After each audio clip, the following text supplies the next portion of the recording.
Yo, what is up? It's your boy RJ in other building, and today we are going to do a Kurenai guide. Now, I never really planned on doing guides anymore in this game due to how I felt regarding the community and the stigma around it, etc., etc. But I said, you know what? Bun it. I'll do a guide, I'll do a Kurenai guide. Kurenai is the latest character that's out. I was supposed to do this a while ago, but I had some stuff happening in my life. So I was like, you know what? There's some people that, on the same wavelength as me. I was like, you know what? Let me put out a guide. Who knows? I might not. I'm still not gonna put out as guides as I did in Storm 4. Like, I'm not gonna put out as much, should I say? But I'll put it out. So, without further ado, I'm gonna start the video. If you don't want to see me play other games, I will be doing some live streams when I can. But if you want to see me play other games, you can head over to my Twitch where I play like Apex, Tekken, and other games like that as well. But obviously, I'll be playing Storm on this channel. So without further ado, I'm not gonna talk any much more. Let's get into the guide. Alright, so Kurenai is a character that thrives off of defensive play, right? Now, not saying that she cannot be aggressive, she can, but her whole play style is based off of like counteractive play styles. Like, you feed off of aggression. That's what you like. This is when you have her out, right? She's a decent support, but we'll get to that. Now, the reason why is because both her jutsus are rather, they benefit defensive play, right? You have to be a bit more open-minded and out there with when you're using it aggressively, but they benefit a lot. Though you'll get the job done when usually somebody's trying to chakra dash at you, or someone's trying to get in on you, whether you have no subs, whether you have low chakra, whatever it is. That's when you'll find that your jutsus will play a very big part in that. So she is somebody where if you play her, you maybe want to switch into her when you've got like no subs. Let's say I'm playing Asuma, I'm playing aggressive. Let's say, oh shoot, I don't have no subs. I can go into her like this, and then just kind of hide behind the clone, charge some chakra, hide behind the clone, charge some chakra, kind of dance around these.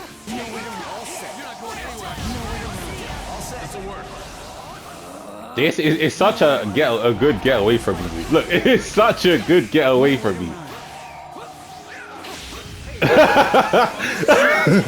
And then maybe go in or do what I need to do from there. But she is somebody who you want to focus on. You want to play a lot more defensive when she's out rather than aggressive. Now, not to say that you can't be aggressive with her, you can. But when you are, rather than playing off of your jutsu, you're probably going to play off of your grab. Now, her grab, in my opinion, can contest the top 5, maybe even the top 3. This is just my first impressions.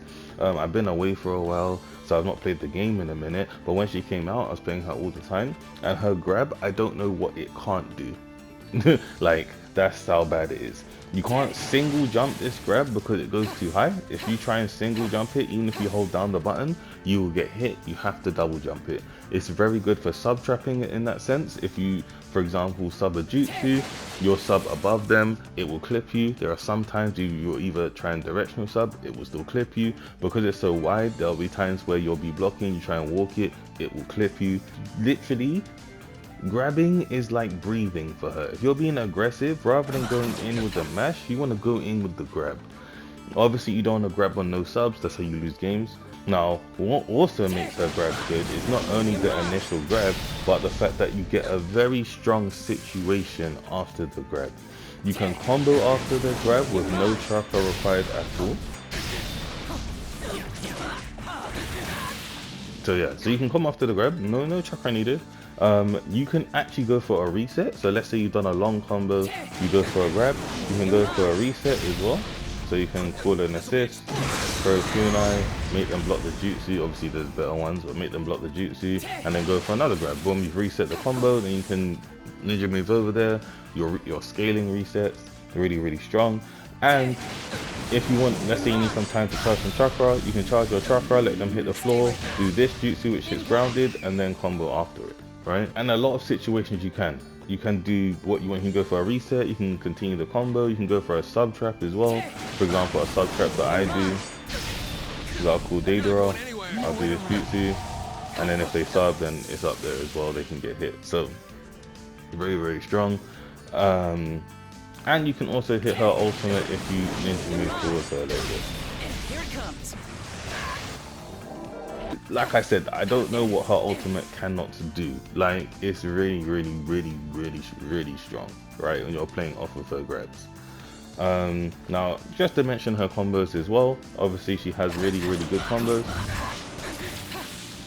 This is the infinite you're mostly going to be using for the most part. She does have other like falling stuns, but this one is a bit random. Sometimes you'll get a stagger, sometimes you'll get a falling stun. Okay, so there we go, there's the stagger. So the stagger, obviously you have less time to convert, so it's just not as consistent. You don't really know what you're gonna get. So I just kind of go for this for the most part. In terms of other combos, you don't really go past that point, to be honest. There's no real reason to go past that point in my opinion, unless you're going for like a down combo, like a reset here. So yeah, you can pick up with the kunai and do something there if you can with the down combo if you really want to. But apart from that, like I said, you're mostly just gonna be here. That's where you're mostly gonna be for the most part. In terms of her guard pressure, like if you do catch somebody on guard, in terms of her guard pressure, it's pretty decent in my opinion. You can go for the full up combo, like so. I don't know if you've watched my video on blue dashing to break the guard. Okay, yeah. As you can see, like it instantly broke the guard. What you would, like I said, what you want to do is you want to get the blue dash in before the kunai essentially hits. And it's easier to do it off of her kunai, I would say. You can do it off of other parts like this, but it's a lot harder to do it because there's like more movement involved. Even after this you can, but again it's a lot harder. I found it more consistent after this. Like that's why I found it a bit more consistent to hit. But if you can blue dash real quick, like literally just as you, almost at the same time, then you'll get it. And really good for guard pressure. Obviously having an instant guard break like that is going to be very useful if you're able to switch, and switch obviously comes back quick, so if you're switching then you'll probably have it. Apart from that, using this distance here, you can use like you can go for a dash shot mix, or you can even use your, like for example, I have a range character, ninja move to the side, throw some kunai, you know what I mean, like so, give yourself some distance and everything like that, which is really good. Or you can even just go for a little guard break, like that. Low potential here with the guard pressure. So her guard pressure is pretty decent in her combos as well. Her combos are pretty decent as well. Last thing to go over is her air combo. So her air combo, you can make it so it kind of has like two endings. If you do the full air combo, they'll roll away like this, which we'll get into what we can do from that. But if you dash on the first hit, you see how like they were bouncing? You can actually force it. Yep, see? So you can force it so you get that bounce, which can set up her grab in the air. See? So when they're bouncing like that, that allows you to get off a grab, that allows you to get off an ultimate. So that would be the main reason as to why you would do that. Or if you hit the ground, you can even go for a setup hit.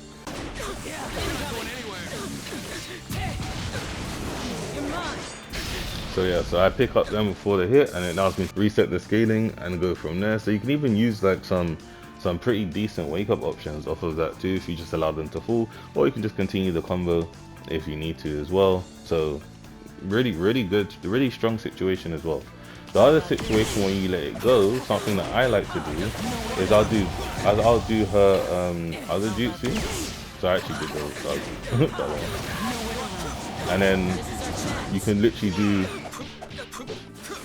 you know what I mean? So if he subs, he's gonna sub into that, right? So because I've caught them there, I've done the jutsu, if they sub, they can sub into that, and you don't need a square character to do this, even if I do this with like a normal character.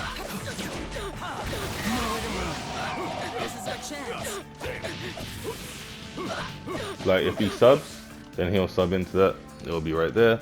So something that I like to do is kind of like just a bit of a sub trap as well. If they sub, then it's back there. So yeah, like that's something that I like to do with it. So she's got two good air combo situations with both the one where you kind of bounce off the floor and the one where you roll away. Her as a support is really good. This one is kind of like a fast get off me move. whereas this one has a bit of a slower startup, but obviously, you know, if you need some chakra, it's just there, which is really good. And there's even a situation where I kind of call her as a support, or I think I do it, yeah, I call her as a support. As I dash, I get somebody in an air combo, they sub my air combo, I switch back into them to Kurenai, and because they're trying to dash the air combo, they end up dashing the clone. Oh!